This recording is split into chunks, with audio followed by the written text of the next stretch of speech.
way out, I saw this weed line here. And since I caught that Mahi Mahi the other day, I'm gonna kind of stop here for a second, kind of cast this spro jig out here, and maybe we've got some Mahi Mahi hanging on this weed line.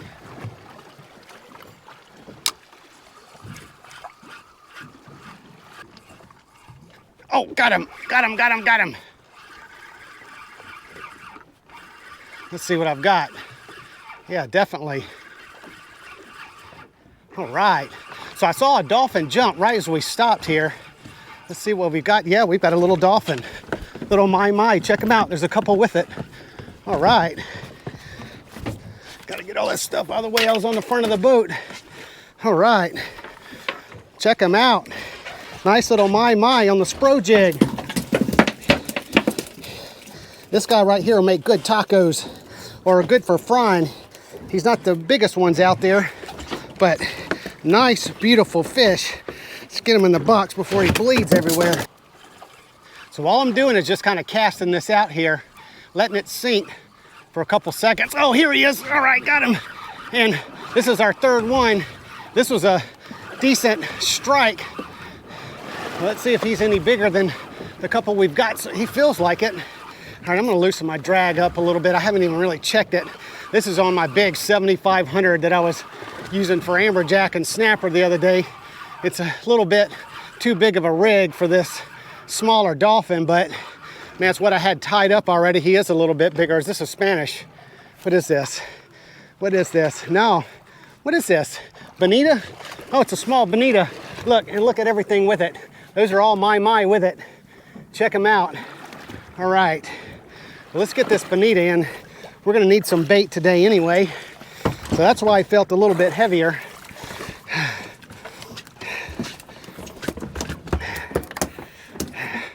This is some fun fishing right here.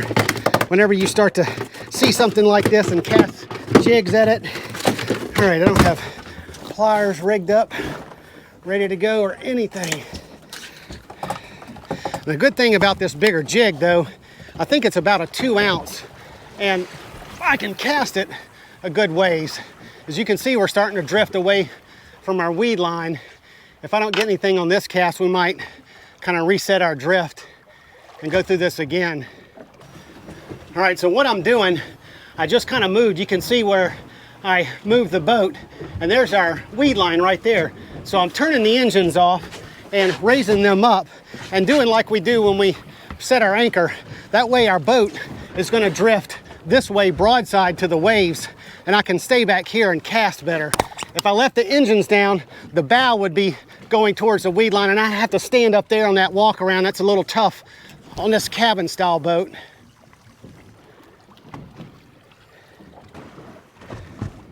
All right, so I moved up here on the bow anyway because I saw some birds diving. You see one over there, and I actually saw a Mahi jump out of the water over here. And so I'm gonna try to cast right to the left of this weed line, which I did. So this lure will be kind of going with the weed line for a little bit of distance while I'm pulling it back instead of straight through. Oh, here he is, got him. Yep, this is one, definitely. All right. Yeah, these are just our little smaller chicken dolphin. They're not putting up much of a fight on this big rig, but still, we're getting them in and we're getting strikes on it. So let's see if we can get to the back of the boat and get this guy and look at him. Looks so nice, and this, look at all those other fish. This is why you keep a Mahi Mahi in the water if you've got multiple people with you, so that they'll stay around, you know, and not move on. But we can't do that since I'm fishing by myself here. Oh, he is a nicer one. All right, look at this one, Steven. Nice, oh man, and he got off even better. All right, let's get this dude in the box.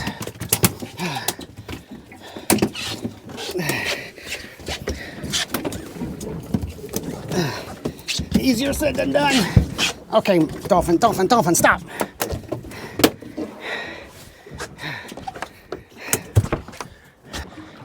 And look at the water right there. See how it's kind of ripply? I'm sure that's just some sort of current thing going on. Oh, here he is again. All right, so I casted in that little ripply area I was showing a minute ago. I'm just on the other side of it, and I let it sink a little bit too, because this jig was kind of coming up to the surface before it was really kind of getting to the boat. Man, these guys are so cool. One of my favorite fish to catch. We'll try to do a catch and cook with these guys and see if we can find kind of a new way to cook them other than just tacos or that kind of thing. You have to cut a big bloodline out of them in the middle, and these smaller ones leave you with kind of 2 smaller strips. Bigger ones you can get more meat out, but we'll take all these guys home and we'll figure out something to do with them.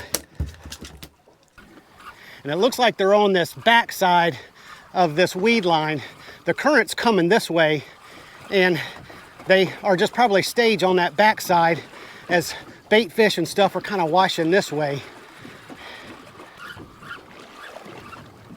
Oh, here he is. All right. Wow. Okay.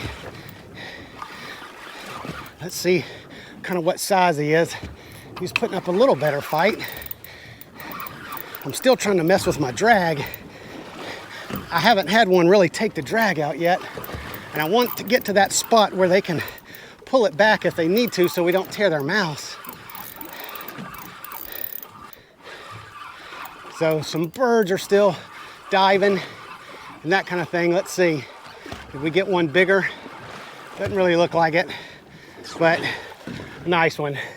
Man, well, no, he's one of our bigger ones for sure. These are females. I think I caught one male at the beginning. I wasn't paying too much attention. The females kind of have a gradual head. The bull or the male ones are the ones that you see on most drawings and pictures that have the head that kind of protrude out like they ran into a wall or something. Okay, here he is. All right, Stephen, here you go. Here you go, get the rod. All right, I think we got a decent one. Let's pull him in. All right, yes, I think we're gonna have a decent one. Where is he? Oh, let me go over here and get him. Here he comes. Yes, Stephen, look what you got. You got your own Mahi Mahi. Check him out. He's kind of that blue one like we got the other day. Not as much green as the others. Check him out, Stephen. Nice Mahi Mahi. Starting to turn green from being out of the water. He's got those blue spots. You like that, Dolphin? Yes, he's nice. Let's get him in the box. Oh, here he is. Here he is. So I switched jigs. That larger jig was just getting torn up. There was really no more. Oh man, he's up there on the surface.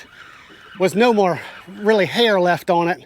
So I went over to a smaller spro jig and went over to my Penn Battle 5000 and my medium heavy rod so that it could compensate for that smaller jig.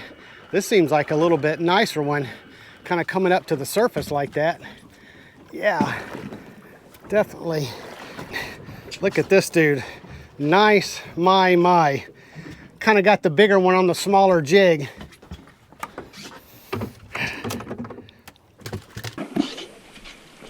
Oh, man. Did you see that dude jump right there? Look at him trying to get it. Oh, did he get it? Yeah, man, he got it right there at the boat. He was chasing it and just kind of didn't grab it. Swiped at it a couple times. All right. Man, another nice one. Look how blue he is. So let's not get him on the boat. On the deck, I mean. There we go. All right. When I switched over to a 3-ounce spro jig, that little ½ ounce or ounce just was really kind of hard to work and mostly really hard to cast any kind of distance, even on this lighter rig here. So this one I can cast a good bit further, and I like that I'm just passing this weed line so I can work my jig right along it and not get tangled up in those weeds. But I'm going to work this one a little faster just because it does sink so fast. Oh, here he is again. Oh yeah. All right. This one pulled out a little bit of drag. Here he's coming up to the surface. Is he going to jump for us? Here he is. Another nice blue one. All right, let's get that open. gonna go straight in there so I can quit bloodying up my deck here. Man, look at all these dolphin in here.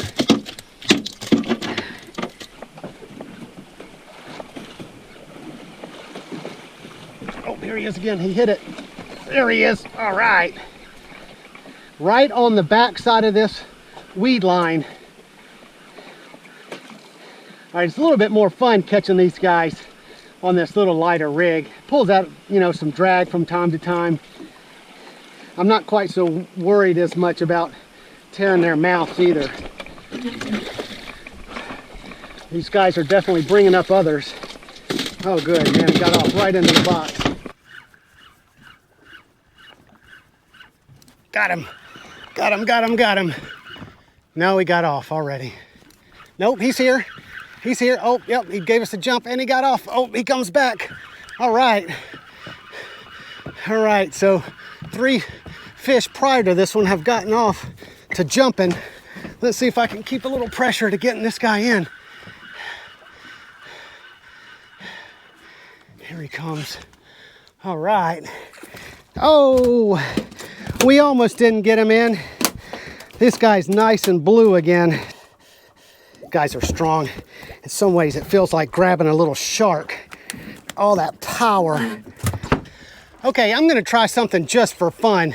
I've got this Rapala chugger from, you know, catching trout and redfish inshore. I'm just gonna see if we can get one of these guys to bite on the surface.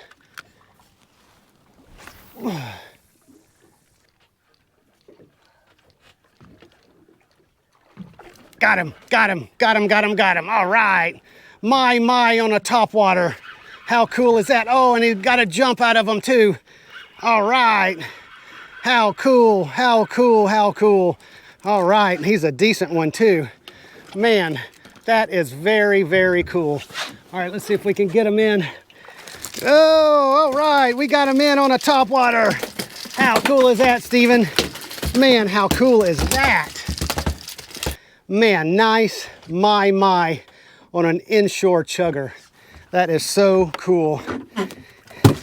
You guys that watch my videos a lot know that topwater is my favorite kind of lure. You get that nice strike on the surface, a lot of action, and it keeps you busy. It's, you know, kind of working that lure is kind of something to do.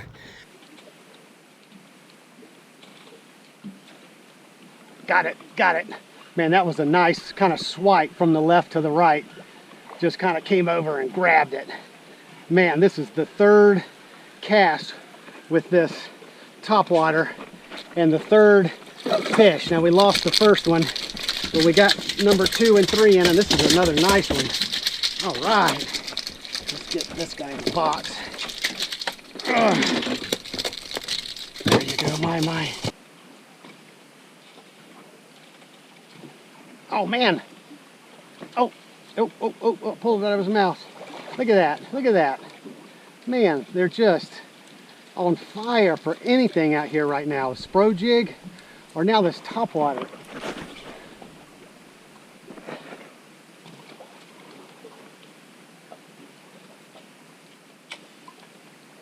Oh, here he is again. Here he is. Oh, got to jump. No, he's still on. All right. All right. Look at this guy.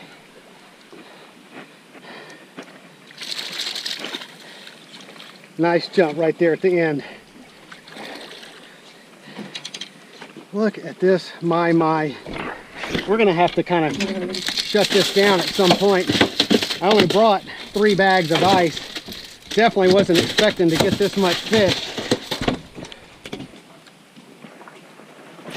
Literally what's happening is this school of fish follows this lure all the way back to the boat till, you know, I pull the lure in, and then I throw it back out and they head back out and follow it back in. It's just like these fish are going back and forth from the boat to out here where I'm casting this lure. It's the same school.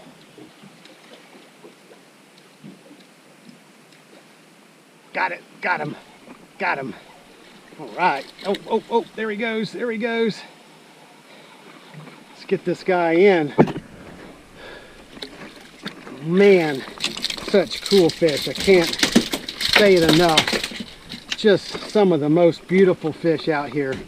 That's why they get so many drawings and paintings of them and shirts and that kind of thing. Just these colors and the way they turn colors too. From blue to green. And then when we get home to clean them, they're going to be kind of a pale gray. They just lose all their color. But such nice, beautiful fish. All right, Steve and I are going to go ahead and head on in. Once we hit high tide, our wind died down, our waves and current kind of slackened down, and our fishing kind of died. So we're going to get on back, get all these Mahi Mahi cleaned, and we'll see you there.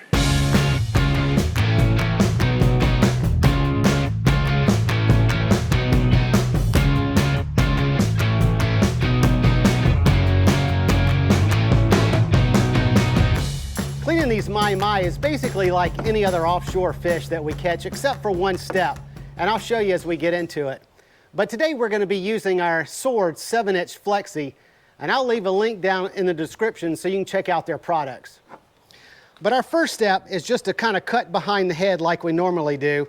Now, if this was a bigger Mahi Mahi, especially a bull Mahi Mahi that had a little more meat right here, you could kind of cut that out. But with these smaller ones like this, you're going to not have that much meat, and it's really not worth the effort. So I'm going to kind of cut as much as I can, but I'm not going to try to really get all that. So go ahead and make your cut, and then you're going to kind of cut down and make your outline on the belly, just like we always do. Turn it over and do the same thing on the top.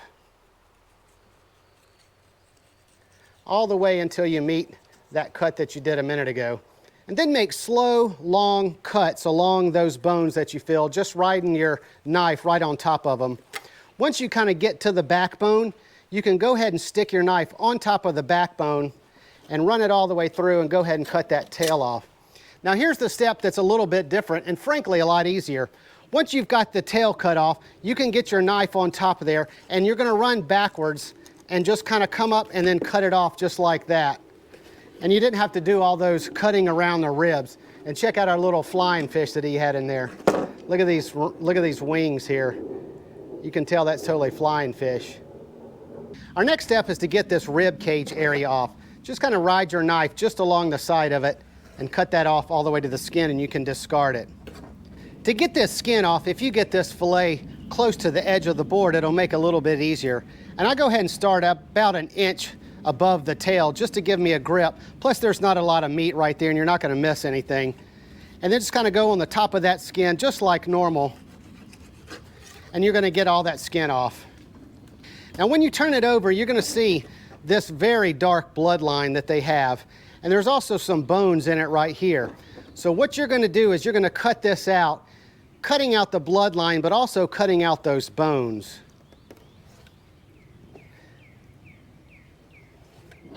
And that's going to leave you with two thinner type fillets. That's why these fish are good for tacos, because you can kind of cut them out and they're already kind of the shape that'll fit nicely in tacos.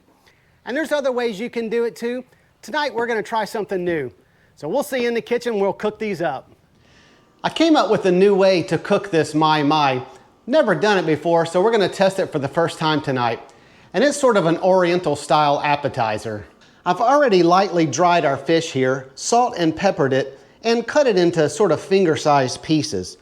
So I'm going to take each piece, coat it with a little bit of flour, dip it in our egg wash, and then coat it with our Panko breadcrumbs.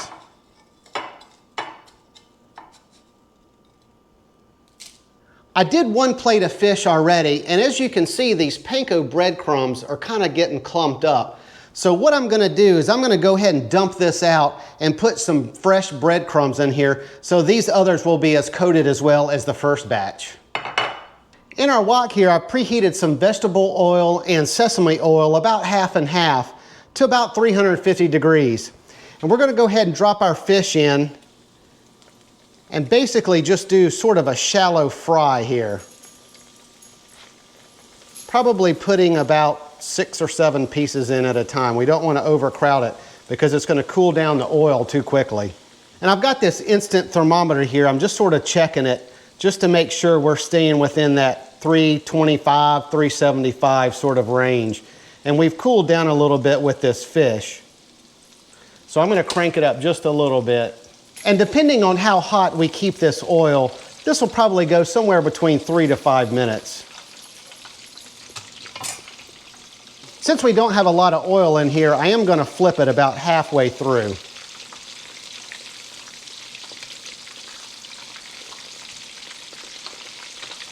And you can see we've got that golden brown on the side that we just flipped. All right, so this is looking pretty done here. So I'm gonna go ahead and get this off onto a paper plate with a paper towel on it. Cover it up with tin foil and go ahead and get the rest of this cooked up. So this is our last batch here, and you can see we've lost a little bit of oil just through the cooking process. And it looks like these later batches are kind of getting a real nice toasty brown to them. And it could be because we have less oil and it's making a little contact with the bottom of the pan. All right, here's our finished product here. And these are our 2 batches. This was kind of our first batch here. And over here is our kind of our second set of batches. And as you can see, the first one's not quite as brown, and this looks to be a little bit more crispy. And kind of what was happening as we were cooking, we were losing oil like I was saying, but it was also getting hotter. So we'll kind of do a taste test, and then we'll know for next time kind of how much oil as well as how hot we want to have this oil for this dish. Okay, Stephen, you ready to try our fish that we made? Yeah. Okay. You want the crispy or the non-crispy? Crispy. Crispy? Okay. Here, let's get you a piece here.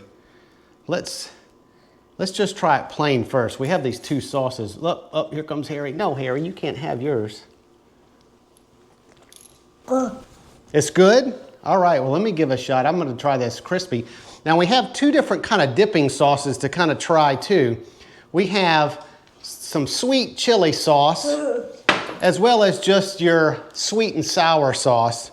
So I'm gonna try this sweet chili sauce first. That's kind of what I envisioned this recipe to be with. Now this is the crispy with the chili sauce here.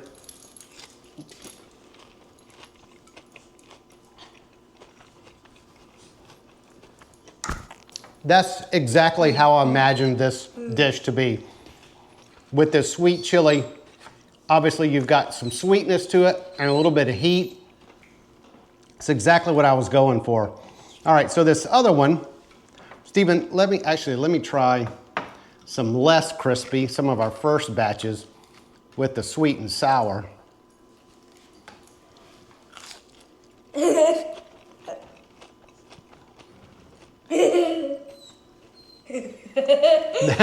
That's good too. I mean, it's just a matter of preference at this point. And I'm really not telling a difference in the quality of the fish or the crunchiness or the doneness, or is it too overdone with the different batches that we did. You can see that they're obviously more brown as we went on with our cooking, but I think if you keep your temperature anywhere between 300 and 350, you know, you're gonna have to adjust your time a little bit, but it's gonna be good either way. So Stephen, why don't you try your piece with the little sweet and sour on it? I'm not sure if you'd like this sweet chili, but what do you think of the sweet and sour? Yeah. It's good? Yeah. All right.